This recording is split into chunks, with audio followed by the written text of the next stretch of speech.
Hello everyone, তোমালোক সকলোকে মেথছৰ এটা অতি প্ৰয়োজনীয় ক্লাছলৈ পুনৰবাৰ স্বাগতম জনাইছো। আজিৰ ক্লাছটোত মেনচুৰেচনৰ কিছুমান অতি প্ৰয়োজনীয় কোৱেশ্চন তোমালোকৰ লগত আলোচনা কৰিম। সো দেৰি নকৰি মই মোৰ ক্লাছটোলৈ আগবাঢ়িছো। প্ৰথম কোৱেশ্চন, দুটা বৰ্গৰ ক্ষেত্ৰফলৰ অনুপাত কিমান হ'ব যদি প্ৰথম বৰ্গৰ কৰ্ণ দ্বিতীয় বৰ্গৰ দুগুণ হয়? গতিকে এটা বৰ্গৰ কৰ্ণৰ ফৰ্মুলাটো কি হয়? ডায়াগোনাল ইজ ইকুৱেল টু বাহু পূৰণ √2 হয়। গতিকে যদি দ্বিতীয়টো বৰ্গৰ যদি কৰ্ণ মই 1√2 বুলি ধৰো, তেতিয়া হলে প্ৰথমটো বৰ্গৰ কৰ্ণ কিমান হ'ব? দুগুণ হ'বলৈ হলে 2√2 হ'ব। ইয়াতে তোমালোকে চোৱা, এইটো প্ৰথমটো বৰ্গৰ বাহু, এইটো দ্বিতীয়টো বৰ্গৰ বাহু। গতিকে ইয়াৰ কালিৰ অনুপাত উলিয়াবলৈ কৈছে, এৰিয়াৰ অনুপাত উলিয়াবলৈ কৈছে। গতিকে কালিৰ ফৰ্মুলাটো কি হয়? a square. গতিকে 2 দুগুণ 4 অনুপাত 1 এগুণে 1। গতিকে ইয়াৰ এৰিয়াৰ অনুপাত কি হ'ব? অপশ্যন ডি হ'ব ৰাইট আনসাৰ, 4:1। আশা কৰোঁ কুৱেশ্যনটো তোমালোকে ধুনীয়াকৈ বুজি পালা। নেক্সট কুৱেশ্যন, এবাৰ পঢ়িলৈ এই কুৱেশ্যনটো আনসাৰ দিবলৈ চেষ্টা কৰা। এখন আয়তাকাৰ পাৰ্কৰ দিগ 40 মিটাৰ আৰু প্ৰস্থ 20 মিটাৰ হলে পাৰ্কত 20 সেন্টিমিটাৰ বাহু বিশিষ্ট কিমান টাইলছ লাগিব উলিয়াব লাগে। গতিকে কেনেকৈ কৰিবা চোৱা। গতিকে চোৱা, এটা আয়তৰ এৰিয়া কি হয়? L × B। যেতিয়াই টাইলছ লগোৱাৰ কথা সোধে, গছ পুলি ৰোৱাৰ কথা সোধে বা ইটা লগোৱাৰ কথা সোধে, সদায় আমি এৰিয়া উলিয়াব লাগে, অৰ্থাৎ মাজত কিমান ঠাই আছে আমি সেইটো উলিয়াব লাগিব।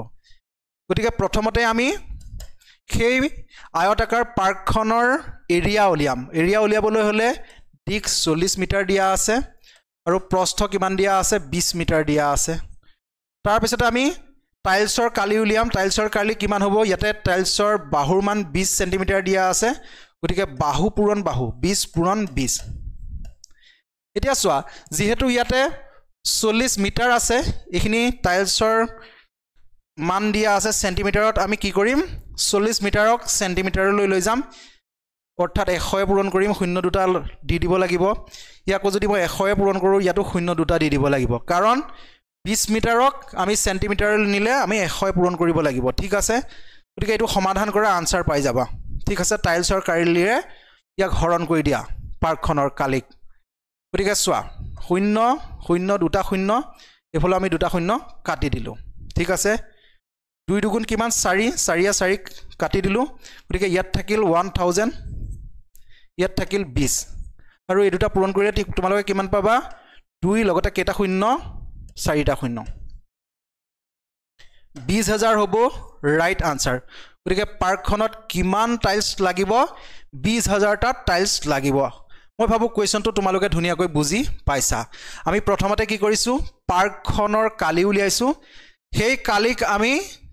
টাইলছৰ কালিৰে হৰণ কৰি দিছোঁ, কিমানটা টাইলছ লাগিব সেইটো ওলাই যাব। নেক্সট কুৱেশ্যন, প্ৰয়োজনীয় কুৱেশ্যন। এখন আয়তাকাৰ পাৰ্কৰ দিক দিয়া আছে 30 মিটাৰ আৰু প্ৰস্থ দিয়া আছে 20 মিটাৰ। ঠিক আছে, গতিকে সেই পাৰ্কখনৰ এৰিয়া কি হ'ব? দিক পূৰণ প্ৰস্থ, অৰ্থাৎ 3 দুগুণ 600 বৰ্গমিটাৰ হ'ব এৰিয়া পাৰ্কখনৰ। ঠিক আছে, যদি ইয়াৰ বাহিৰত চাৰিওফালে এটা 5 মিটাৰ বহল, 5 মিটাৰ বহল যদি ৰাস্তা থাকে, তেন্তে ৰাস্তাৰ কালি কিমান হ'ব উলিয়াব লাগে। কুৱেশ্যনটো এবাৰ প্লিজ চাবা, বৰ প্ৰয়োজনীয় কুৱেশ্যন। ঠিক আছে, এইখন বৰ্গাকাৰ পাৰ্ক, ইয়াৰ দিগ তোমালোকক দিয়া আছে 30 মিটাৰ আৰু প্ৰস্থ দিয়া আছে 20 মিটাৰ। ঠিক আছে, ইয়াৰ প্ৰস্থ 20 মিটাৰ দিয়া আছে, দিগ 30 মিটাৰ দিয়া আছে। গতিকে পাৰ্কখনৰ এৰিয়া কি হ'ব উলিয়াবলৈ হ'লে কেনেকৈ কৰিবা চোৱা, দিগ পূৰণ প্ৰস্থ। গতিকে এৰিয়া কি হ'ব? 600 বৰ্গমিটাৰ হ'ব। নেক্সট, ইয়াৰ চাৰিওফালে এটা ৰাস্তা আছে বুলি কৈছে। ইয়াৰ চাৰিওফালে এটা ৰাস্তা আছে বুলি কৈছে। গতিকে এইটো এটা ৰাস্তা। ঠিক আছে, এইটো ৰাস্তা। এই ৰাস্তাটোৰ এৰিয়া কি হ'ব সেইটো উলিয়াব লাগে। ঠিক আছে ৰাস্তাটোৰ এৰিয়া কি হ'ব উলিয়াব লাগে আৰু এটা কথা দিয়া আছে ৰাস্তাটো কিমান বহল বুলি কৈছে 5 মিটাৰ বহল বুলি কৈছে অৰ্থাৎ ইয়াৰ পৰা ইয়ালৈ কিমান হয় 5 হয় ইয়াৰ পৰা ইয়ালৈ কিমান হয় 5 হয় ঠিক আছে তেনে ধৰণে ইয়াৰ পৰা ইয়ালৈ কিমান হয় 5 হয় আৰু ইয়াৰ পৰা ইয়ালৈ কিমান হয় 5 হয় ঠিক আছে গতিকে চোৱা আমি ৰাস্তাটোৰ কালি উলিয়াবলৈ হলে আমি কি কৰিব লাগিব আমি এই ৰাস্তাটোৰ সতে টোটেল কালি উলিয়াব লাগিব পাৰ্কখনৰ ৰাস্তাটোৰ সতে গতিকে ৰাস্তাটোৰ সতে টোটেল কালি উলিয়াবলৈ হলে আমি ইয়াৰ দিশটো জানিব লাগিব দিশটো কেনেকৈ আমি উলিয়াম চোৱা একেবাৰে সহজ ইয়াতে দিয়াই আছে ইয়াৰ পৰা ইয়ালৈ 30 যদি ৰাস্তাটো এপিনে 5 মিটাৰ বহল হয় এপিনে 5 মিটাৰ বহল হয় গতিকে 30 পাছে 35 পাছে 40 হ'ব এটো 40 মিটাৰ দীঘল হ'ব তেনে ধৰণে প্ৰস্থ কি হ'ব প্ৰস্থ চোৱা ইয়াৰ পৰা ইয়ালৈ 20 দিয়া আছে গতিকে এটো 5 মিটাৰ আৰু এটো 5 মিটাৰ হলে 20 দহে কিমান হ'ব 30 হৈ যাব 30 মিটাৰ হৈ যাব গতিকে ৰাস্তাটো সতে টোটেল পাৰ্কখনৰ কালি কিমান হ'ব দিক পূৰণ প্ৰস্থ 4 3 গুণ 1200 মিটাৰ স্কয়াৰ এই টোটেল ৰাস্তাটোৰ সতে কালিৰ পৰা যদি মই পাৰ্কখনৰ কালিটো বিয়োগ কৰি দিওঁ অৰ্থাৎ এই 600 টো যদি মই বিয়োগ কৰি দিওঁ তেতিয়া কি ওলাই যাব ৰাস্তাটোৰ কালিটো ওলাই যাব গতিকে 1200 পৰা 600 বিয়োগ কৰিলে 600 বৰ্গ মিটাৰ হ'ব ৰাইট আনসাৰ গতিকে option A is the right answer মই ভাবো তোমালোকে ধুনিয়াকৈ বুজি পালা প্ৰয়োজনীয় কোৱেশ্চন পৰীক্ষাত তোমালোকে এনে ধৰণেৰে ডায়াগ্ৰাম আকি নকৰিলেও হ'ব বুজাবৰ কাৰণে তোমালোকক এনে ধৰণেৰ সমাধান কৰি দিছো বৰ প্ৰয়োজনীয় কোৱেশ্চন ঠিক আছে বহুবাৰ এনে ধৰণৰ কোৱেশ্চন পৰীক্ষাত ৰিপিট হোৱা দেখা গৈছে ঠিক আছে নেক্সট কোৱেশ্চন গতিকে চোৱা এটা ত্ৰিভুজৰ বাহুৰ মাপ দিয়া আছে তোমালোকক কিমান দিয়া আছে 5 12 13 ইয়াৰ কালি কি হ'ব উলিয়াব লাগে গতিকে 5 12 13 কি হয় এটা পাইথাগোৰাছৰ ট্ৰিপলেট হয় পাইথাগোৰাছৰ ত্ৰিতয় হয় গতিকে এই ডাঙৰ বাহুটো কি হয় হাইপোটেনাছ হয় ঠিক আছে অৰ্থাৎ এডাল হাইপোটেনাছ হয় গতিকে এটা সমকোণী ত্ৰিভুজৰ ক্ষেত্ৰত পাইথাগোৰাছৰ ত্ৰিতয় ব্যৱহাৰ কৰে গতিকে সমকোণী ত্ৰিভুজৰ এৰিয়াৰ ফৰ্মুলাটো কি হয় হাফ ইনটু ভূমি পূৰণ উন্নতি ঠিক আছে উন্নতি গতিকে হাফ ইনটু ভূমি তোমালোকে এই দুটাৰ ভিতৰত যিকোনো ল'ব পাৰা ঠিক আছে এই দুটাৰ ভিতৰত যিকোনো ল'ব পাৰা ভূমি আমি 12 ললে উন্নতি আমি 5 লৈ ললো গতিকে 2 এ কৰিলো 2 6 গুণ 12 6 5 30 30 এককটো দিয়া নাই 30 বৰ্গ মিটাৰ হ'ব ৰাইট আনসাৰ ঠিক আছে 30 বৰ্গ মিটাৰ হ'ব ৰাইট আনসাৰ যেতিয়া তোমালোকক পাইথাগোৰাছৰ ট্ৰিপলেট দিয়া থাকিব ট্ৰিপলেটবোৰ কি হয় এটা সমকোণী ত্ৰিভুজৰ বাহুৰ মান হয় আৰু ডাঙৰ মানটো হাইপোটেনাছৰ মান হয় মনত ৰাখিবা আৰু ডাঙৰ মানটোক আমি কালি উলিয়াবৰ কাৰণে নালাগে কাৰণ কালিৰ ফৰ্মুলাটো কি হয় সমকোণী ত্ৰিভুজৰ ক্ষেত্ৰত হাফ ইনটু ভূমি পূৰণ উন্নতি গতিকে ভূমি আৰু উন্নতিহে লাগে আমাক কালি উলিয়াবৰ কাৰণে ঠিক আছে মই ভাবো বুজি পাইছা গতিকে ট্ৰিপলেট দিলে তোমালোকে অতি সহজে তেনে ধৰণেৰে এৰিয়া উলিয়াব পাৰিবা এটা সমকোণী ত্ৰিভুজৰ ক্ষেত্ৰত নেক্সট চোৱা কি দিয়া আছে এটা বৃত্তৰ ক্ষেত্ৰফল তোমালোকক দিয়া আছে 154 ইয়াৰ পৰিধি কিমান সাৰ্কামফাৰেন্স কিমান উলিয়াব লাগে এটা ৰেশিও মনত ৰাখা তোমালোকে ঠিক আছে ৰেডিয়াস সাৰ্কামফাৰেন্স নেক্সট আহি গল এৰিয়া বৃত্তৰ ক্ষেত্ৰত ইয়াৰ এটা তোমালোকে ৰেশিও মনত ৰাখা যিকোনো কোৱেশ্চন সহজে সমাধান কৰিব পাৰিবা 744 154 বাকি ফৰ্মুলা ব্যৱহাৰ কৰিও তোমালোকে সমাধান কৰিব পাৰা এতিয়া চোৱা তোমালোকক এৰিয়া দিয়া আছে 154 গতিকে তোমাক যদি খুধে ব্যাসাৰ্ধ কিমান 7 ডাইৰেক্ট তোমালোকে উত্তৰ দিব পাৰিবা তোমালোকক সাৰ্কামফাৰেন্স পৰিধি কিমান বুলি খুদিছে গতিকে 44 গতিকে ইয়াতে ৰাইট আনসাৰ কি হ'ব অপচন ই হ'ব ৰাইট আনসাৰ 44 বৰ্গ মিটাৰ ঠিক আছে ইয়াতে উত্তৰটো দিয়া নাথাকিলে গতিকে ইয়াতে ৰাইট আনসাৰ কি হ'ব 44 বৰ্গ মিটাৰ ঠিক আছে গতিকে এই ৰিলেচনটো মনত ৰাখিবা বাকি বৃত্তৰ এৰিয়াৰ ফৰ্মুলা কি হয় পাই r স্কয়াৰ আৰু সাৰ্কামফাৰেন্সৰ ফৰ্মুলা কি হয় 2 পাই r এই ফৰ্মুলা ব্যৱহাৰ কৰি তোমালোকে অতি সহজে কোৱেশ্চনটো সমাধান কৰিব পাৰিবা খালি তোমালোকে এই ৰেশিওটো মনত ৰাখিবৰ কাৰণে চেষ্টা কৰা পিছত কোৱেশ্চন লৈছো তোমালোকে গম পাবা যে অতি সহজে আমি কেনেকৈ এই ৰেচিঅ'টো লৈ কুৱেশ্যন সমাধান কৰিব পাৰোঁ ঠিক আছে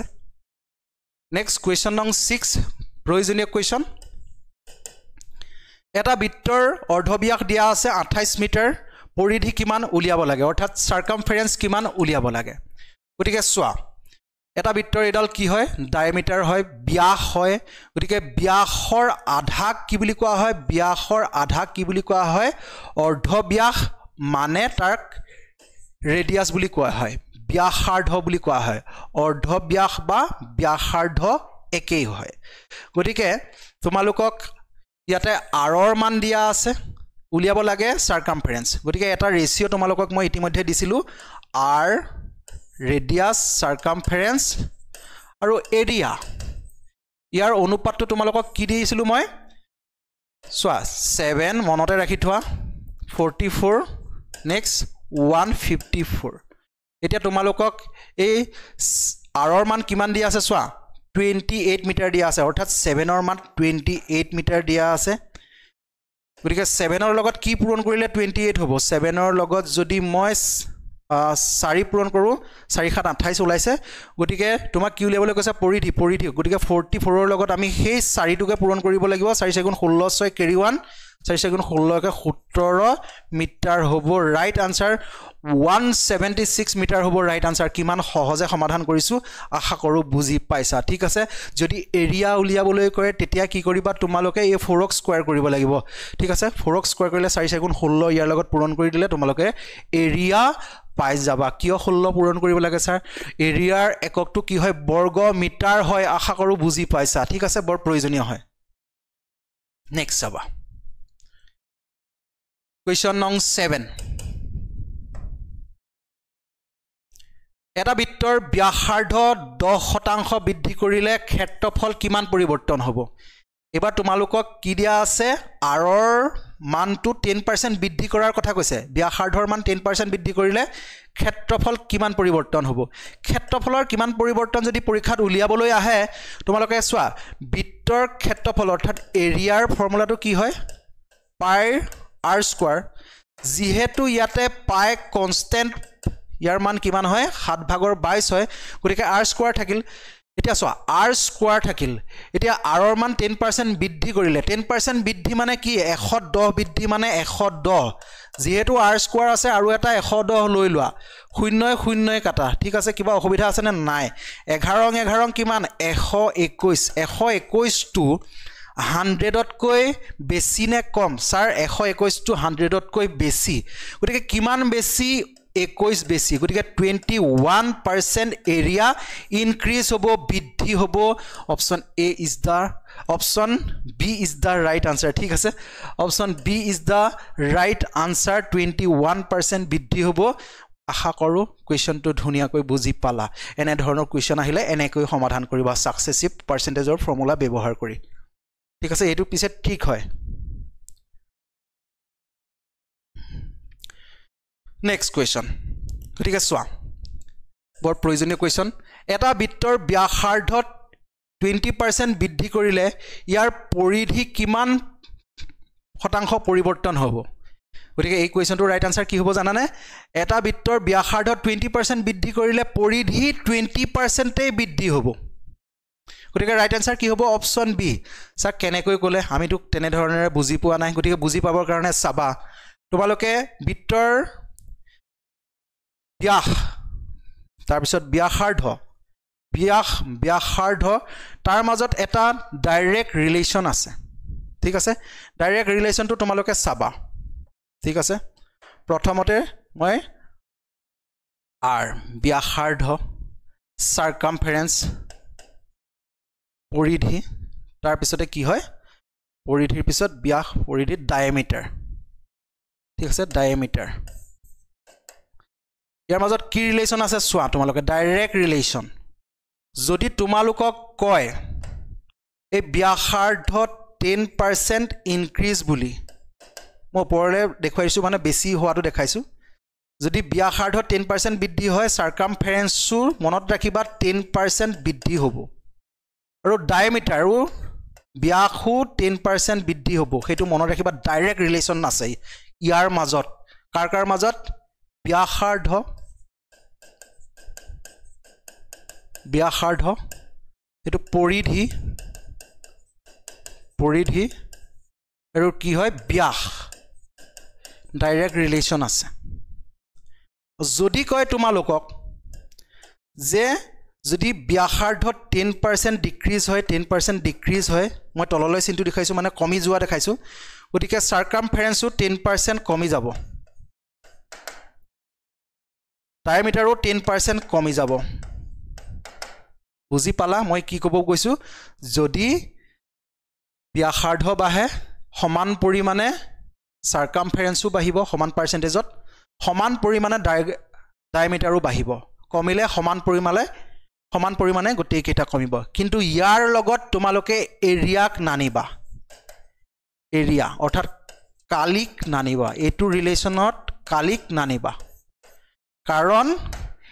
এৰিয়াৰ একক কি হয় বৰ্গ মিটাৰ এবোৰৰ একক কি হয় মিটাৰ বা সেন্টিমিটাৰ হে হ'ব বৰ্গ সেন্টিমিটাৰ বা বৰ্গ মিটাৰ ইয়াৰ একক নহয় ইয়াত খালি ইয়াৰ ইউনিটটি কি হৈ যায় বৰ্গ মিটাৰ বৰ্গ সেন্টিমিটাৰ বৰ্গ ফুট এনে ধৰণৰ হৈ যায় ঠিক আছে গতিকে এই ডাইৰেক্ট ৰিলেশ্যনটো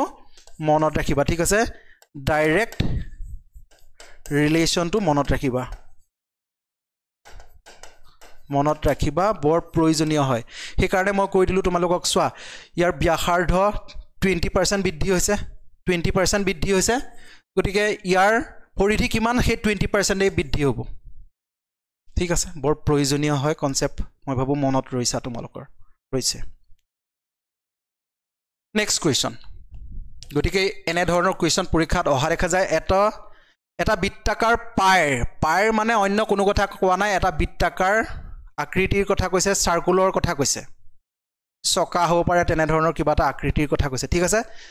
এটা বৃত্তাকাৰ পাইৰ ব্যাসাৰ্ধ তোমালোকক দিয়া আছে 7 মিটাৰ ইয়াৰ দ্বাৰা 88 কিলোমিটাৰ দূৰত্ব অতিক্ৰম কৰিবলৈ কিমান বাৰ ঘূৰিব লাগিব উলিয়াব লাগে বহুত বাৰ পৰীক্ষাত আহে গতিকে মনত ৰাখিবা ঘূৰ্ণন ইকুৱেল টু এটা ফৰ্মুলা ঘূৰ্ণন ইকুৱেল টু মনত ৰাখিবা দূৰত্ব ডিভাইডেড বাই পৰিধি ঠিক আছে পৰিধি গতিকে দূৰত্ব কিমান তোমালোকক দিয়া আছে 88 কিলোমিটাৰ দিয়া আছে এটা পৰিধি উলিয়াব লাগিব পৰিধিটো উলিয়াবলৈ হলে পৰিধিৰ ফৰ্মুলা কি হয় বৃত্তৰ সাৰকামফাৰেন্সৰ ফৰ্মুলা কি হয় 2 পাই r আমি ফৰ্মুলা ব্যৱহাৰ কৰি সমাধান কৰিম নে নকৰো কিয় নকৰো আমি তোমালোকক ইতিমধ্যে কৈ আহিছো যে এটা ৰেশিও মনত ৰাখিবলৈ কৈছো 744 আৰু 154 গতিকে তোমালোকক ব্যাসাৰ্ধ 7 দিয়া আছে ইয়াৰ সাৰকামফাৰেন্স পৰিধি কিমান হ'ব 44 গতিকে ডেফিনেটলি তলত 44 হ'ব 44 টো কি হ'ব পৰিধি হ'ব লগতে এইটো মিটাৰত দিয়া আছে এইটো কি হয় মিটাৰত আছে গতিকে ইয়াকো আমি মিটাৰলৈ লৈ যাব লাগিব ইয়াত কিলোমিটাৰ আছে গতিকে কিলোমিটাৰক মিটাৰলৈ লৈ যাবলৈ হলে 1000 এ পূৰণ কৰি দিব লাগিব হয় না নহয় 1000 মিটাৰে 1 কিলোমিটাৰ 1000 এ পূৰণ কৰি দিব লাগিব গতিকে ইয়াত মই 1000 পূৰণ কৰিলে 88 ৰ লগত 3টা শূন্য দি দিলো তেতিয়া 1000 পূৰণ কৰা হ'ল গতিকে 44 তলত থাকিলে 44 এ ইয়াক কিমান বাৰ যাব দুবাৰ যাব গতিকে 2000 হ'ব ৰাইট আনসাৰ 2000 পাক ঘূৰিব লাগিব option A is da 100% right answer মই ভাবো তোমালোক সকলোৱে ভালকৈ বুজি পাইছা ঠিক আছে এনে ধৰণৰ কোৱেশ্চন পৰীক্ষাত বাৰে বাৰে অহা দেখা যায় নেক্সট গতিকে অৰ্ধবৃত্তৰ কথা কৈছে ঠিক আছে সেমি সাৰ্কেল গতিকে এটা সেমি সাৰ্কুলাৰ ক্ষেত্ৰফলৰ ফৰ্মুলা কি হয় এৰিয়া ইজ ইকুৱেল টু কি হয় সেমি সাৰ্কেল মানে কি হয় অৰ্ধবৃত্ত গতিকে যেহেতু বৃত্তৰ কালি কি হয় পাই r স্কয়াৰ গতিকে সেমি সাৰ্কেল হলে হাফ পাই r স্কয়াৰ হ'ব গতিকে হাফ পাই মানটো কিমান হয় 7/22 ইনটু r ৰ মান তোমালোকক কিমান দিয়া আছে 7 দিয়া আছে স্কয়াৰ যেহেতু আৰু এটা 7 দিব লাগিব হাতে কাটিলো কিবা অসুবিধা আছে নে নাই স্যাৰ 2 এ কৰিলো 2 11 22 11 পূৰণ 7 কিমান হ'ব 7 11 77 আৰু যেহেতু এটো এৰিয়া উলিয়াবলৈ কৈছে বৰ্গ মিটাৰ হ'ব মিটাৰ স্কয়াৰ হ'ব option A is the right answer ঠিক আছে বৰ প্ৰয়োজনীয় কোৱেশ্চন আশা কৰোঁ তোমালোকে ভিডিঅ'টোৰ দ্বাৰা কিছু কথা জানিব পাৰিলা পুনৰ তোমালোকক ক'ব বিচাৰিছোঁ তোমালোকে গুগল প্লে ষ্টৰৰ পৰা 3D এডভাইচ এপ্লিকেশ্যনটো ডাউনলোড কৰিবা ঠিক আছে গতিকে আগন্তুক ADRE 3.0 এক্সামৰ কাৰণে আমি এটা বেটচ আৰম্ভ কৰিছোঁ সেই বেটচটো তোমালোকে লওঁ বুলিলে ল'ব পাৰা মেথছ আৰু ৰিজনিঙৰ কমপ্লিট বেটচ আন ক'তো চোৱাৰে প্ৰয়োজন নাই যদি তুমি 3D এডভাইচক ভৰসা কৰা লগতে 3D এডভাইচ টেলিগ্ৰামত জইন কৰিবা আৰু মোৰ নতুন Facebook page 3D advice maths follow কৰিবা ঠিক আছে তোমালোকে সেই কোৰ্সটো জইন কৰাৰ আগতেই তাতে এটা ডেমো ক্লাছ দিয়া আছে ডেমো ক্লাছটো এবাৰ চাই ল'বা তাৰ পিছতে তোমালোকে পাৰচেজ কৰা নকৰা সিদ্ধান্ত কৰিবা ঠিক আছে আজিলৈ সামৰিছোঁ নেক্সট ক্লাছত লগ পাম ধন্যবাদ